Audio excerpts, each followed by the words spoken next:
scammers are at it again, recently succeeding in stealing 35 grand from a West Nyack man. And this scam is likely headed for your inbox. News 12's Beth Cefalu brings us his story tonight. Painfully, an awful lot of money. In January, Jeff Sherrow wired his life savings, $35,000, to scammers. It took a long time for my account to build that amount of money up.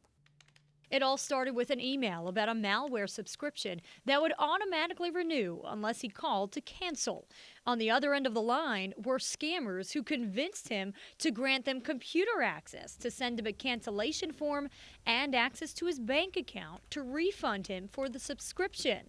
That's when scammers created fake bank documents claiming they accidentally deposited $35,000, which he needed to send back. If they don't follow through, Jeff, then the next call you're going to get is from the police. But in this case, Jeff wasn't the only one who was duped. The employee here at the TD Bank in Nyack saw no issue with their customer of 40 years sending a $35,000 wire transfer to Peru.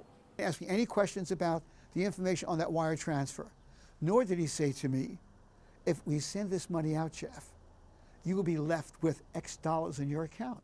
And why Assemblyman Ken Zabrowski sent a joint letter with Senator Elijah Reichlin-Melnick to TD Bank. They're just led down a path of trickery, hoping to sway the institution to refund the money. Somebody walks into a bank and is going to wire their entire life savings to Peru. That should set off an alarm bell. A new state bill, which passed the Senate and is now in the Assembly, would require businesses to set off that alarm for wire transfers. Which would require banks to clearly warn customers when they see a transaction like this, that there could be the potential for fraud. A lesson this man learned. I really need that money back. The hard way. In West Nyack, Beth Cefalu, News 12.